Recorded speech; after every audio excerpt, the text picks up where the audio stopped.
Welcome, everyone. Thanks for joining us today. Those that join us live, welcome. We are live. This is season 3, episode 2. And today we're looking at unlocking SMEs or small businesses and helping them thrive with looking at apprenticeships. Like I said, we're live. So if you want to join us, if you're joining us live, you can feel free to comment and we'll try to weave that in. If you could bring those in before the sort of 28, 29-minute marks, we're going to be 30 minutes today. Last week we had a lot of comments at sort of 31 minutes. Then we will do our best to weave that in before the end of the show. Now, all those people that did catch the live episode last week gave an awful lot of love to, it was an episode around 16 to 19, and we had a bit of a star in the show called John Joe.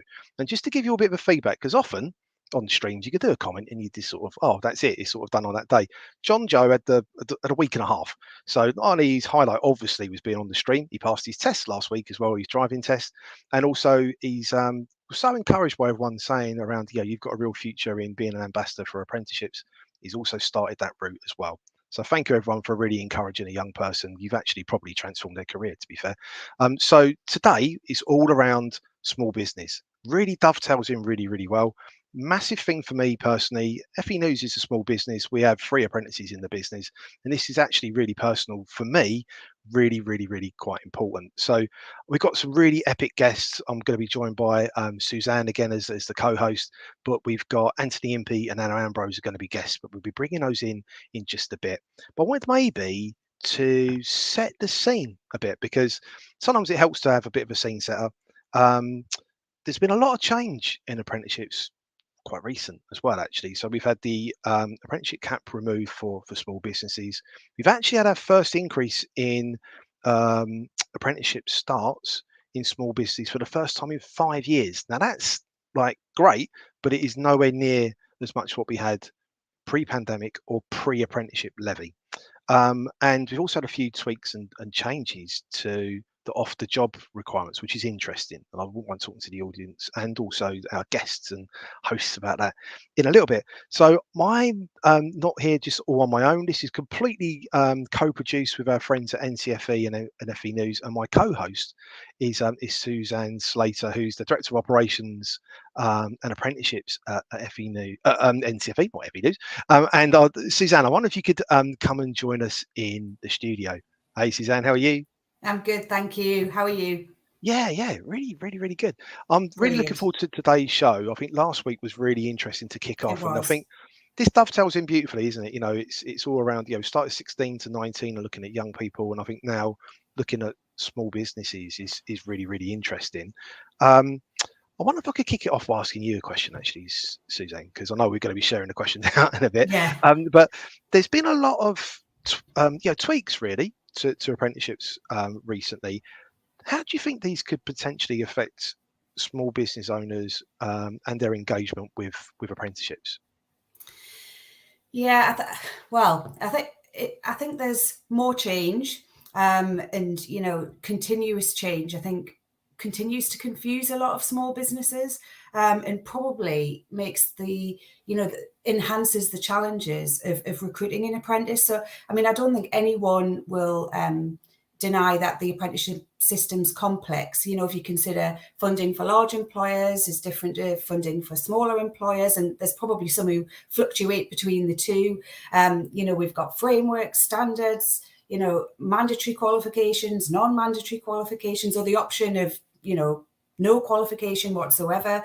Off the job, endpoint assessment, tracking competence, all of these things are an absolute minefield for any employer, but specifically, for an SME. And I think it is manageable if you have a HR or an L&D department, but if you're a small business, with 1 or 2 people, and we see this across every sector, from automotive to digital to hair and beauty, small business owners don't have the time or the resource to navigate through, the apprenticeship system as it is, let alone any additional changes. So I think it's really gonna confuse them even further than they actually were. And I think if SMEs who may consider taking an apprentice, if they struggle to overcome those hurdles due to the process being too complicated or too many changes, I think their good intentions of recruiting an apprentice may come behind more pressing issues. If we think a lot of small business may still be in post-COVID recovery, I think we may see the recruitment of apprentices kind of falling down that priority list, which is a real shame for apprentices and a real shame for the whole system. SMEs play a huge important role in recruiting all apprentices, but specifically 16 to 18, and especially for SMEs play a huge role within recruitment within disadvantaged areas as well. And I think, the impact to those potential learners and apprentices, is a result of more change and continual change, could have a real impact. Yeah, definitely. I think you make an incredibly important point around a lot of apprenticeship programs and systems have been designed with the thought that there will be a HR team involved in there, not probably by someone who's never run a small business in their life and has never experienced of having to do their accounts or that in the evening or at the weekend or and juggling the kids and and high energy bills and things like that.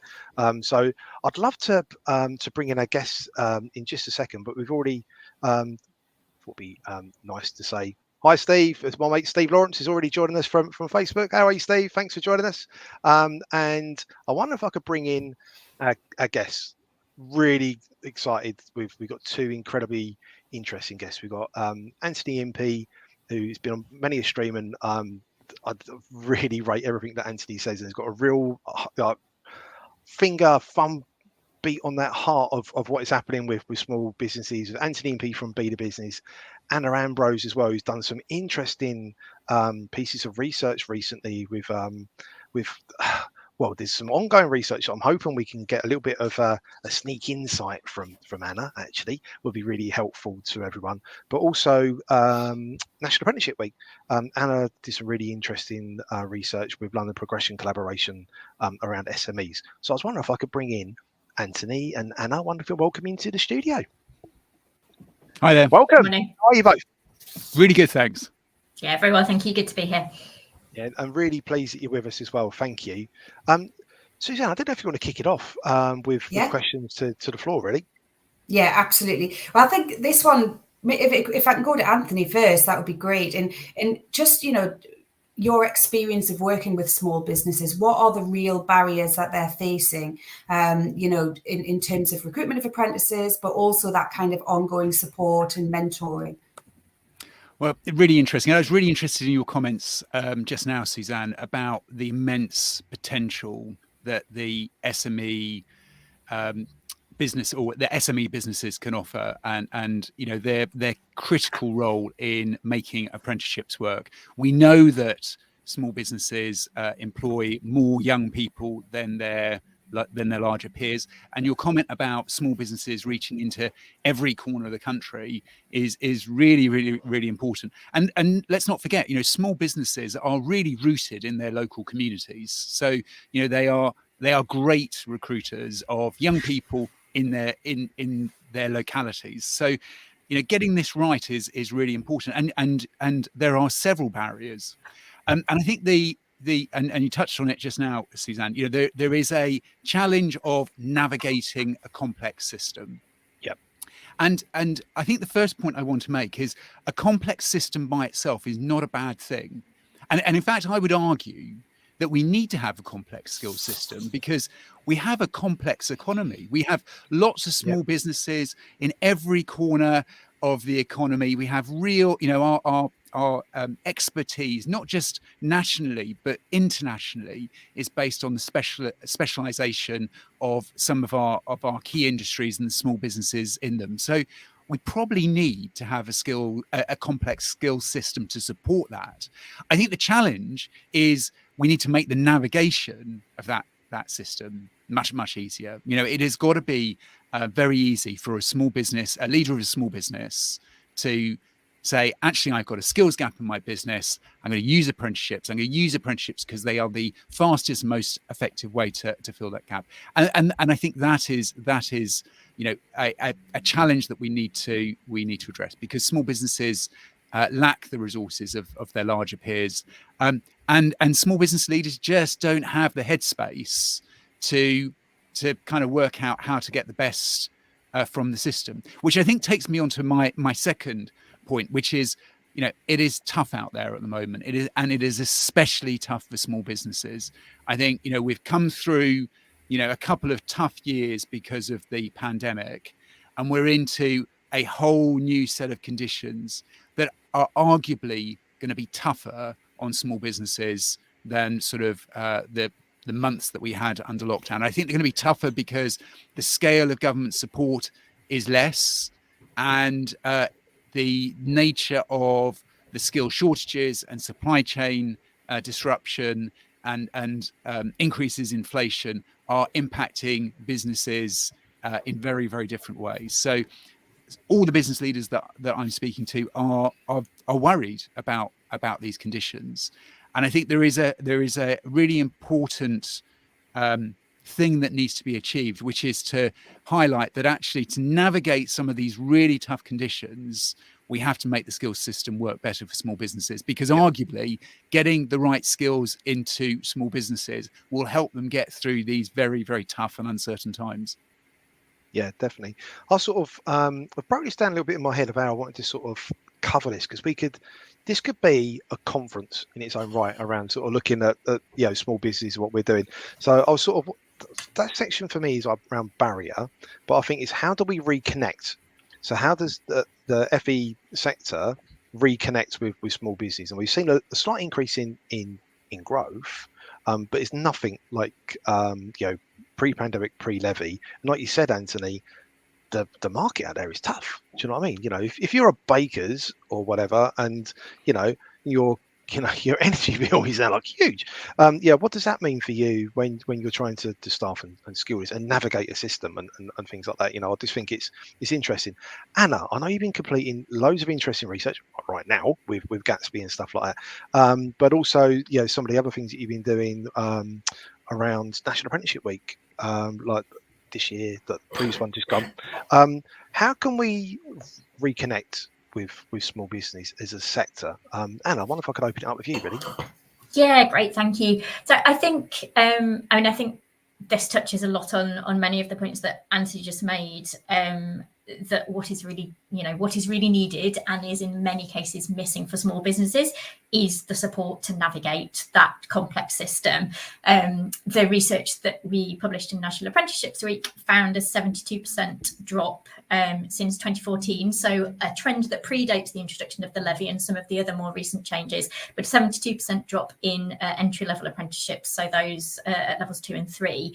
And, you can think of a Venn diagram, can't you? And there's a really significant overlap with that drop, with apprenticeships for young people and those looking to enter and re-enter the workforce at those levels, and those in small businesses who are the traditional employers of young people, of entry-level talent into the labour market. And I think, the obvious question, once you look at some of those statistics, is, what is the solution? And the work that we're doing with Gatsby Foundation at the moment that you mentioned, I think has kind of changed my diagnosis of what the problem is a little bit. So we're looking at the role of intermediary organisations in the apprenticeships landscape. So, the work we do at the London Progression Collaboration, the LPC, is all about trying to fill that support gap. It's being the kind of middleman to try and join the system up with employers better. And, we're not alone in that work. It's kind of mixed landscape. There's some of that being provided by sector bodies and industry organisations. There's some of that work being provided by kind of local apprenticeships hubs within some of the combined authorities. Quite a mixed landscape, but we've really been looking at the kind of role that intermediary organisations can play. And what's been really interesting is doing some international comparisons of that, where we found that actually a lot of these apprenticeship systems, which we hold up as the kind of exemplars of really great practice, whether it's kind of the German system, etc., in almost all those systems there is a role for this kind of intermediary support, and I think that's kind of changed my diagnosis, that actually as Anthony said, the problem is not the complexity. There's a kind of trade-off, isn't there, between a high quality system, which inevitably has complexity attached to it. And we've made those changes kind of 2017 onwards to try and boost the quality of our apprenticeship system in this country. But it's come without, I would say, the necessary support for businesses and small businesses in particular to navigate that increased complexity. And I think it changes our diagnosis maybe from thinking that complexity is the problem to thinking that actually the issue is that the support isn't out there in a uniform way, and it isn't kind of anybody's job to provide that. You know, we're all kind of scrabbling around for the bits of funding that exist to provide that support, and you know, the solution is to maintain that quality but ensure that the support is there for businesses to engage and navigate with that successfully. Yeah, no, definitely. I wonder if I could bring in a comment from John, who's checking this out live on LinkedIn. I think it makes an interesting point there actually around, and sort of backs up what you were saying as well, Anna, around coming alongside SMEs really, rather than sort of selling, that we then can see how we can support. And I think it maybe even raises another question from that actually, of the sector is incentivised through the apprenticeship levy to go for large employers and to bulk sell to large employers. So, you know, to do mass sign-ups of, I don't know, what, 20, 30, 50, 100 apprentices, instead of doing an individual single apprenticeship with a small business who may need a bit of educating on that. But I just thought that was an interesting point from John. Anthony, anything you wanted to add around sort of Anna's points, John's points around intermediaries and how to support small businesses navigate really? Yeah, I mean, the points that Anna's made are absolutely on the nail. You know, small businesses operate in across sort of various trusted networks, and that might be their local Federation of Small Business group, it might be through local chambers, it might be through sort of a breakfast networking group. But you know, small business leaders very often sort of congregate, and those trusted networks are really important to help them help them and support them make the decisions they do in their businesses. And so I think they are really important avenue to addressing this challenge. I also agree with John's point. You know, if we want business leaders to use apprenticeships as a way to fill their skills gap, they also need to be able to take a step back and look at the skills requirements of their businesses and build a plan around that. But the challenge, you know, the practical challenge of that is that even before the pandemic, the small business leaders that I know were, you know, putting in, you know, 6-7 days a week. They were working, you know, 12 plus hours a day. You know, they are working in their businesses and not on their businesses, but not out of choice. You know, they know they need to do more planning and preparation for their business, but very often small business leaders find themselves in a position where they're having to work in their business, and so, you know, some of the long-term planning that you need to do in order to develop the skills that you need in the business for the future, it's just the time and the headspace just isn't there. And so there definitely is a role for colleges and training providers to help sort of lift some of that burden. And you know, maybe there is something that needs to be done that creates sort of more incentive for training providers to support in that activity, because as you say, Gavin, you know, if the incentives are there to sell 100 units of apprenticeship to one customer as opposed to sell 1 unit to 100 customers, everybody's going to do the former. Yeah, no, definitely. And I think it's interesting. It's like the term, only the rich can afford to economize, isn't it? And it's like for SME, like small business owners, the main thing that they don't have is time. And I think it's just interesting of this, like how can we equip people with time? I think it's a really, really, really interesting point there actually, because if you're firefighting but you're trying to plan, you're trying to drive things forward, how do you sort of deliver that really? I've got a comment literally just come in from Paul. I wonder if I can bring this in. So Paul also has brought this in from LinkedIn, watching us live. Hi Paul. So he's saying language support for SMEs, like barriers, complexity. Yeah, good point, Paul. I think it's really, really interesting, and I think it's incredibly important we don't talk down to them. I've many a time me being a small business owner, I've had to explain to people, hang on a minute, do you know what I mean? Do you know what we do? And then sort of explain that to people in a different way. And then it's like, oh, okay, I'll get a bit of an insight as to what you're about. I 100% agree, Paul. And I think it's also backing up what John said. How do we come alongside small business owners to support? Because they're the engine for our economy, and a lot of innovation is coming out of the small businesses. And I think if you talk to any large employer, they only wish that they could have the same amount of innovation that comes out of a small business and the way that they can multitask and lead teams and be able to put that into a large business. So I 100% agree with that, Paul. Suzanne, I know you wanted to ask a bunch of stuff around disadvantaged areas, because I think it's an interesting thing around that everyday economy. It isn't this sort of apprenticeships for trades or digital or green skills. It's like, how do we also bring that in for competencies, but also regions as well? Yeah, I think that's a really important point. I think, considering disadvantaged areas, but also it was something we touched on last week is about rural areas as well, and SMEs are key to, supporting those areas. And I guess it's just asking the panel, what impact to SMEs have in creating apprenticeship opportunities for disadvantaged or rural areas? And again, what are the challenges that SMEs are going to face in terms of recruiting apprentices in those areas? So, Anna, I don't know if you want to, want to kick off. Very happy to come in. And I think you touched on it earlier on. One of the reasons why small business apprenticeships are so important is that they are the businesses who are rooted in communities, right across the country, and who can provide accessible employment. We know that for people on low incomes, for young people, the barriers of accessing work, perhaps in the nearest major conurbation, around transport costs, for example. There are multiple barriers that get in people's way of being able to access those opportunities, perhaps with larger kind of household name employers. And so it is those high quality opportunities within communities that can get people into work, give people those first progression opportunities to really believe what's possible to achieve in their careers and kind of give them that foot on the ladder, or give people opportunities to get back into work after taking a career break, or give people opportunities to kind of change route in their career, that are so important. And I think, if you listen to a lot of kind of political statements around apprenticeships policy, what we hear all the time is around green skills and digital skills. And yes, those are crucially important. And, similarly, the opening up of non-traditional university routes into the professions, which, are allowing kind of wider representation of disadvantaged groups in the professions, vitally important. But I think what we risk missing there,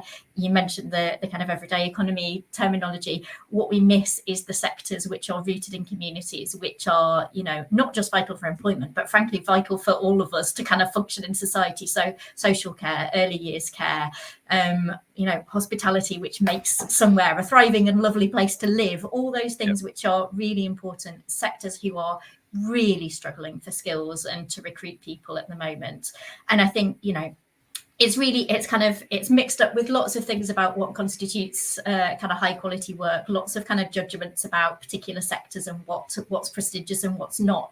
But I think apprenticeships offer such an important opportunity to give people those quality routes into work in sectors where their skills are so very desperately needed, but also to play a role in improving the quality of work in those sectors. Apprenticeships aren't going to do that on their own, but I think they do have a really important role to play. And I think, we also need to think, when we're talking about green skills and digital skills, that we're not just talking about people, working solely with that focus, but actually, green skills and digital skills have to form a part of every apprenticeship standard. So, doing observations no longer on a piece of paper, but on an app that families can access in early years or in social care, for example. Sustainability in hospitality is really important. So, I think when we hear some of those policy statements, we need to think more expansively about actually what does that mean in a local community in the north, on the northeast coast, or in Blackpool. What do those things really mean for people in those communities? I really agree with what you just said there. I mean, I agree with everything you say, Anna, but especially what you just said, because I think it is about how do you embed some of these fundamental skills in the same way that we have embedded English and maths. So there's a general consensus that English and maths are important.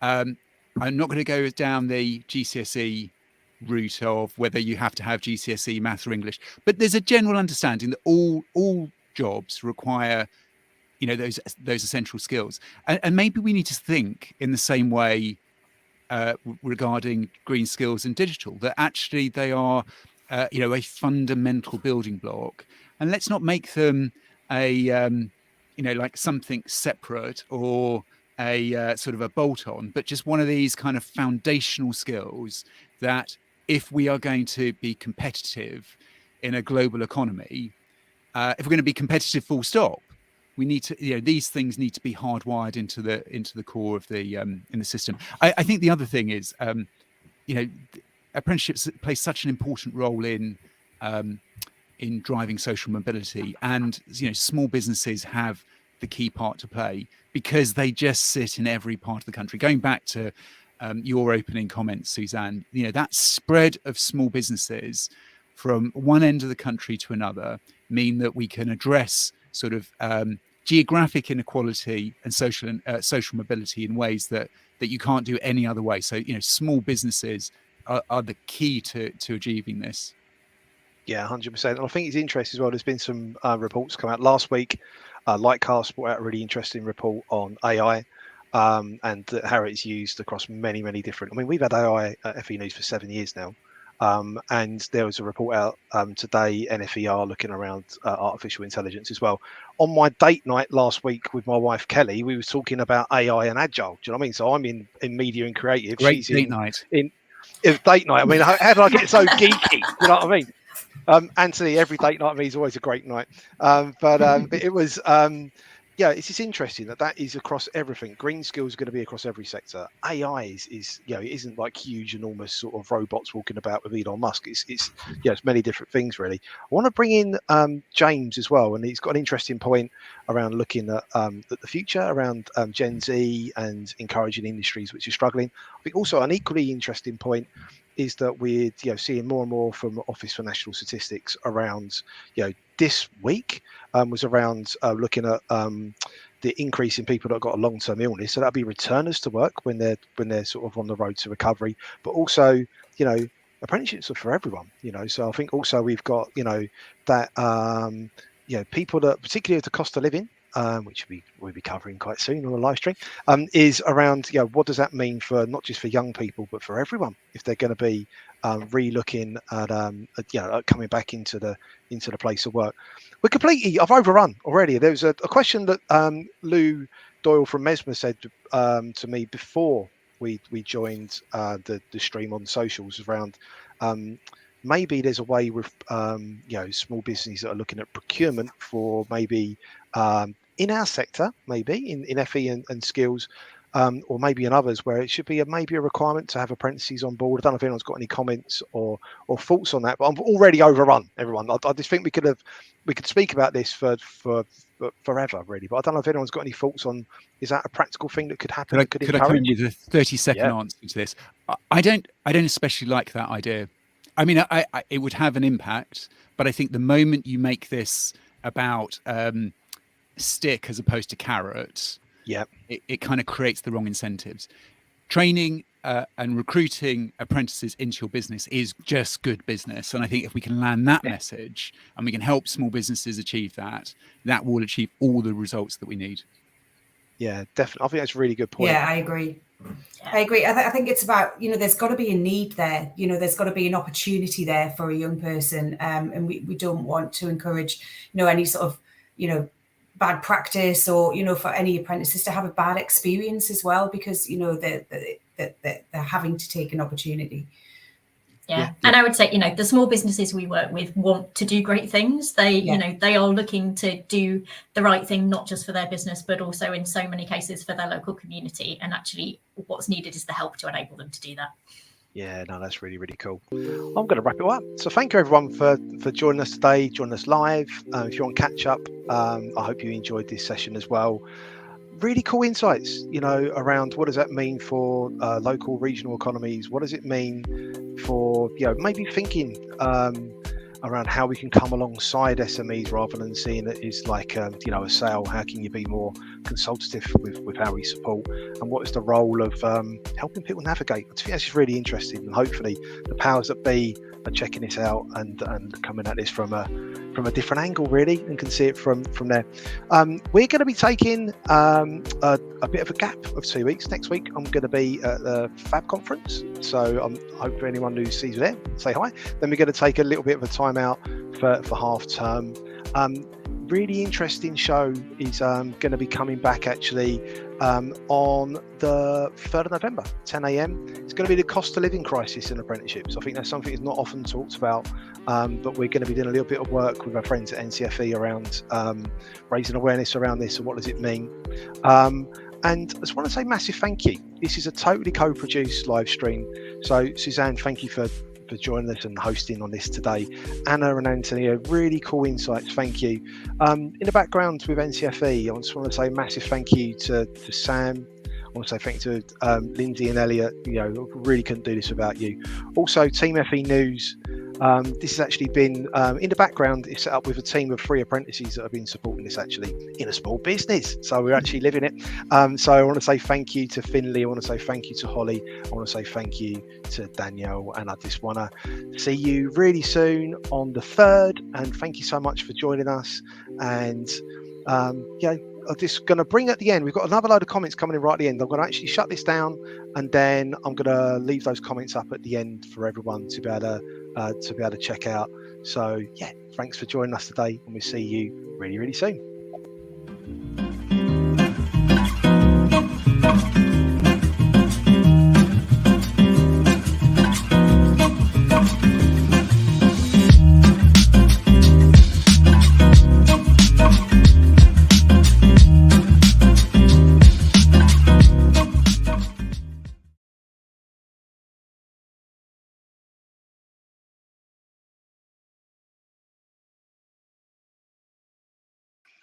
These comments are all coming in, so I'm just going to weave these over a bit like a Marvel end of movie sort of extras for everyone. And I'm just going to shut this down in the next couple of minutes.